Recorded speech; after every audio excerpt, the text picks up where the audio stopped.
आज हम अपना वीडियो एक सवाल से शुरू करते हैं। अगर मैं आपसे पूछूं कि आज से 20 साल बाद भारत कैसा दिखेगा, तो आप क्या सोचेंगे?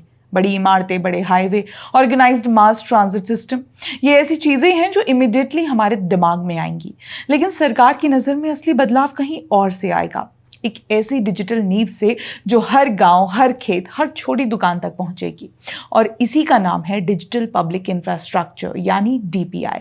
नीति आयोग ने हाल ही में DPI @2047 the road map to prosperity नाम की एक रिपोर्ट जारी की है, जिसमें 2 फेज में डीपीआई 2.0 और डीपीआई 3.0 भारत को $30 ट्रिलियन की अर्थव्यवस्था बनाने का रोड मैप पेश किया गया है।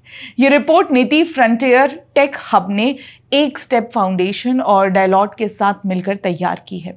अब पहले थोड़ा पीछे चलते हैं, क्योंकि बिना डीपीआई 1.0 को समझे 2.0 और 3.0 की बात अधूरी रह जाएगी।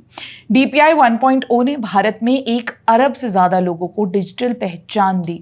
आधार, यूपीआई और इंटरऑपरेबल बैंकिंग, यही 3 खंबे थे जिन पर यह पहला चरण खड़ा हुआ।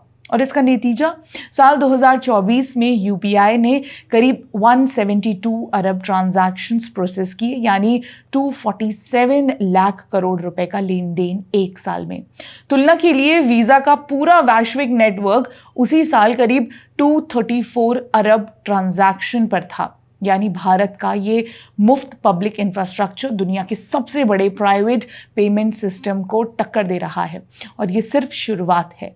लेकिन दोस्तों, डीपीआई 1.0 की सफलता के बावजूद एक सवाल बचता था। क्या आधार बन जाने से किसान को सही दाम मिला? क्या यूपीआई से छोटे दुकानदार को लोन मिला? जवाब था नहीं, या बहुत कम।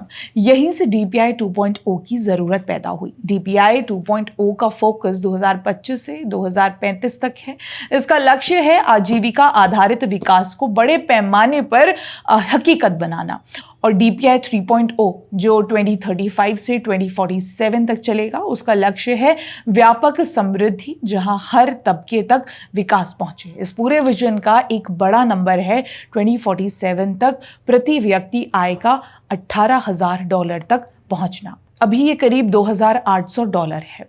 तो ये लक्ष्य महत्वाकांक्षी जरूर है, लेकिन असंभव नहीं। इतिहास बताता है कि एक बार डिजिटल इंक्लूजन होने के बाद विकास की रफ्तार कई गुना बढ़ जाती है। डीपीआई 2.0 के तहत 8 सेक्टोरल ट्रांसफॉर्मेशन की पहचान की गई है, जिसमें एमएसएमईएस, कृषि, शिक्षा और स्वास्थ्य पर सबसे ज्यादा जोर है। जरा सोचिए, अगर एक छोटे किसान के पास उसकी फसल का डेटा, उसकी जमीन का रिकॉर्ड और उसकी बिक्री का इतिहास सब एक डिजिटल प्रोफाइल में हो, तो बैंक उसे बिना ज्यादा कागजात के लोन दे सकता है। यही है डीपीआई का असली वादा, डिसेंट्रलाइज्ड क्रेडिट एक्सेस, जहां नागरिक अपनी संपत्ति को माइक्रो क्रेडिट के लिए इस्तेमाल कर सके, और डिसेंट्रलाइज्ड एनर्जी मार्केट्स, जहां घर और ऊर्जा बनाकर बेच भी सके। पहले इम्प्लीमेंटेशन साइकिल यानी 2026 से 27 में एमएसएमई और कृषि क्षेत्र पर प्राथमिकता से काम होगा। राज्य स्तर पर डिसेंट्रलाइज्ड एग्जीक्यूशन होगा और जिला स्तर के विकास लक्ष्यों से डीपीआई को जोड़ा जाएगा, ताकि मिलने वाला समाधान हाइपर लोकल हो। नीति आयोग के तत्कालीन उपाध्यक्ष सुमन बेरी के अनुसार अब फोकस डीपीआई से प्रोडक्टिविटी पर शिफ्ट हो रहा है। अगला चरण इस बात पर निर्भर करेगा कि एआई और डीपीआई मिलकर किस तरह उत्पादकता को सेल पर बढ़ाते हैं। और दोस्तों, ये सिर्फ भारत की अपनी कहानी नहीं है। एसीआई वर्ल्ड वाइड की रिपोर्ट के अनुसार दुनिया के सभी रियल टाइम पेमेंट ट्रांजैक्शंस में से लगभग 49% अकेले भारत में होता है। यानी जो मॉडल भारत ने बनाया है वो पूरी दुनिया के लिए एक टेम्पलेट बन रहा है। तो दोस्तों, ये डीपीआई 2.0 और 3.0 का रोड मैप सिर्फ एक सरकारी रिपोर्ट नहीं है। ये उस इंसान की बात है जो चाय की दुकान चलाता है और जिसे एक दिन बिना किसी जमानत के लोन मिलेगा। उस किसान की बात है जिसे बिचौलिए के बिना सीधे बाजार मिलेगा।